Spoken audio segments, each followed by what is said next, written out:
Mayfield there. Baker Mayfield named the starting quarterback for the Carolina Panthers. This is kind of a move that we expected once he joined the roster, and so it literally happened right before the show, which is why you see the breaking news label there. So, Dave, Baker as a fantasy quarterback, does he have any interest? We're going to do a Superflex mock draft later this afternoon. Is he a guy that you'll be targeting as maybe a number 2 quarterback, more of a number 3 guy? Where does he sort of come out for you? I think we talk about tiers a lot in quarterbacks and in fantasy football in general, but if we're doing a macro view of the quarterback position, there's like 16 quarterbacks that are going to be draftable in all formats. 1 quarterback, 2 quarterback, Superflex.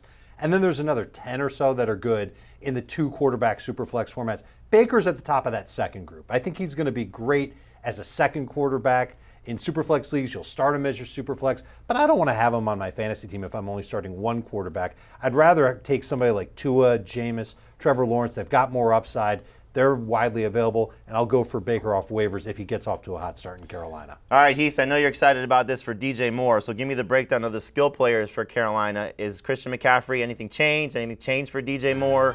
Are we looking at maybe Robbie Anderson? Are we looking at hopefully a Terrace Marshall bounce back? You know, where are we coming out with the Panthers' skill players now that Baker is the quarterback there? Yeah, I don't think anything changes for Christian McCaffrey. If he stays healthy, he's the best running back in fantasy, and if he doesn't, then, well, his fantasy manager should be disappointed once again. But DJ Moore is the wide receiver this matters the most for, and it's all about the touchdowns. That's the one area where Moore has struggled so far in his NFL career. I don't know that Baker Mayfield's a huge upgrade between the 20s on Teddy Bridgewater, but every other quarterback that DJ Moore's played with, this is an enormous upgrade. I do think he has a chance for 8 to 10 touchdowns to be a top 5 fantasy wide receiver. Robbie Anderson's the only other Panthers wide receiver that I'm considering drafting, and that's a double-digit rounds outside of the top 50 wide receiver situation. Dave, where do you come out on DJ Moore? Because I think we'll all probably agree McCaffrey doesn't change because of the quarterback. You or I could be playing quarterback for him, and we'll still be drafting him as a top 3 overall pick. So when it comes to DJ Moore, do you share Heath's optimism now that he has his quarterback locked in? I don't have him as a top 10 fantasy wide receiver. And I know that I think Heath had him as a top 5. I think you have him as a top 10. I'm staying a little bit more cautious because Baker's an upgrade, but I don't know if he's a great one. No wide receiver has ever had more than 6 touchdowns from Baker Mayfield in the season. Only 2 wide receivers have had more than 1,000 yards from Baker in a season. That was Landry and Odell Beckham back in the day. And Moore hasn't finished top 12 in PPR points per game yet in his career. That worries me a little bit too. Now, I think he's got a chance to come through with the same type of catches and yardage that he's had over the past 2 seasons, and I think he can get 6 touchdowns with Baker Mayfield, assuming Baker stays healthy and he plays well. If that happens, then DJ Moore will be a top 15 type receiver with potential to be in the top 10, but he's going to need a lot of targets and a lot of touchdowns. I'm not sure they're going to be there for him. Heath and I are a little bit on the aggressive side with DJ Moore. We're taking him over some pretty prominent names. Heath certainly is taking him over a lot of prominent names, but when you start to see Deebo Samuel and Tyreek Hill and A.J. Brown and those guys, Mike Evans, the fact that I know at least the 2 of us, we have him ranked ahead of those guys. We're counting on him to find the end zone on certainly a more consistent basis, so hopefully that's the case. And Dave referenced Beckham and Landry. That was the 2019 season for Baker Mayfield when he had both those guys go over 1,000 yards. So he has proven that he could support 2 wide receivers, but clearly DJ Moore, the one by far in Carolina. All right, so Tom Brady, we know he's been out with this mystery absence. You know, everybody seems to be saying that it could be because he was filming The Masked Singer, a Fox product, and we know he's going to work for Fox following his NFL career. He's back. That's all we need to worry about. So he's back after the 11-day absence. And so, Heath, when you look at Brady, did anything change for you in terms of him missing time and then just sort of, you know, where does he rank for you among fantasy quarterbacks? Because once we get past really the big 4 of Allen, Herbert, Mahomes, and Lamar Jackson, it feels like it's a little bit wide open, 5 through 10. Where does Brady come in there for you? Yeah, he's right there with Jalen Hurts and Kyler Murray at that 5 through 7 range. And in leagues that reward 6 points per pass touchdown, he's a little bit worse than that in 4 points. But if all this does is remove the little bit of anxiety I had, because when he's not there, there's always the risk that, well, what if he doesn't come back? What if this is something that we don't know what it is? Now that he's back, there's no concern. Lock him in as a top 5 quarterback, top 6 quarterback, top 7 quarterback, right in that range. The nice thing is he's not being drafted as any of those things. He's being drafted between QB 9 and QB 11, available in round 8 on most sites.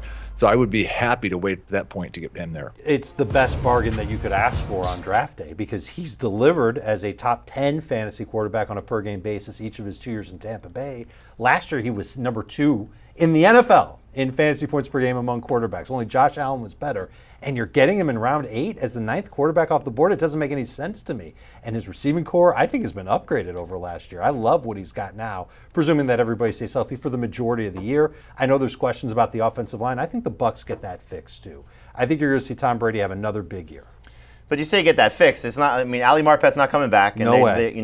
They're They will come to a conclusion, and I think Brady can work around it. He's worked behind See that's a fair point, but they're not fixing this. They're patching it together. I don't think they're going to bring in like an all-pro guard. This is something that you have to be a little bit concerned about. We know him, and he's sort of been the poster child for this because when he tore his ACL in 2008, of quarterbacks feeling pressure up the middle and how he gets a little bit of happy feet. And so when you look at this, when it comes to the receivers, because again, I think everybody's going to still draft Brady, whether it's 5 or whether it's 10, he's going in the 5 to 10 range. Yep.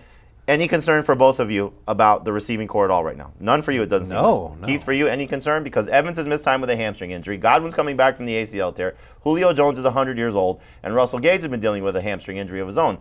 Any concern that this missed time with the offensive line can make these guys a little bit of a maybe overpriced scenario? Certainly looking at where at least the first two, Evans and Godwin, are based on their projections. I mean, I'm really worried that Russell Gage is just not going to be fantasy relevant because of the other guys that are there, and he's going to need an injury. I'm getting a little bit more concerned with Mike Evans. There's been some concern for me the past 2 years, and he's made it look ridiculous, that he's not really been a high catch guy, and he's not really been a high yardage guy, at least for a wide receiver one. It's all been based on the touchdowns. So that makes me just a little bit worried about Evans. The fact that he's missing all this time with a hamstring doesn't help anything. All right, so we'll see how things go over the next several days for these guys, but clearly you still should be buying into Evans and Godwin. Evans is most likely going to be a third-round pick. I think Godwin should be a third-round pick. I would take Godwin over Edmonds at this point because of what his upside should mean, especially if Brady's got to get the ball out quick. That could be great for Chris Godwin, knowing that the role that he plays. All right, some other notable headlines that we're keeping an eye on. Got 2 situations working in New Orleans. Michael Thomas dealing with a hamstring injury. That's not fun. Jameis Winston back to practice with the foot injury. He's doing 7-on-7, so trending in the right direction. You got Miles Sanders dealing with the hamstring injury. He's expected to be ready for week 1 at this point. Ken Walker, unfortunately, no timetable yet for Pete Carroll. And you got Christian Watson of the Packers, the rookie wide receiver, getting back into team drill. So we'll kind of run through these things quickly here. Let's combine the Saints stories here. So you got Thomas with the hamstring injury, Winston with the foot injury. Dave, obviously when you look at Winston, clearly he's going to be a number 2 quarterback in the range of the guys that you mentioned. Tua, Trevor Lawrence, Justin Fields. He's probably at the back end of that now, but still somebody that you can look at and say, maybe we're drafting as a number 2 option, certainly in Superflex in 2 quarterback leagues. But Michael Thomas is somebody that a lot of people are looking at and say, can he return to prominence?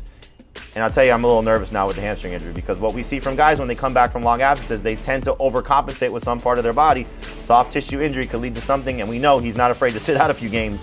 He could be missing time if this thing lingers. So you still bullish on Michael Thomas, or have you pulled back the reins a little bit? I'm not going to pull back the reins until maybe later this week. If we find out that this hamstring injury is going to keep him out of practice this week, then maybe there's something significant there, and you can downgrade him a little bit. But when he came back from the ankle injuries, and he was a part of training camp earlier this offseason, he was outstanding. Every report was glowing about him. One reporter said he was the best player on the Saints team. Offense or defense, didn't matter. He was the best one out there.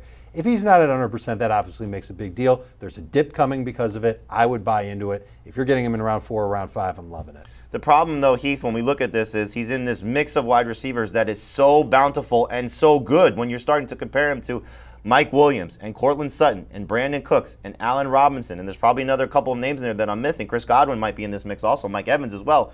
Why is Michael Thomas better than them, or why is he worse than them, just based on what we know right now?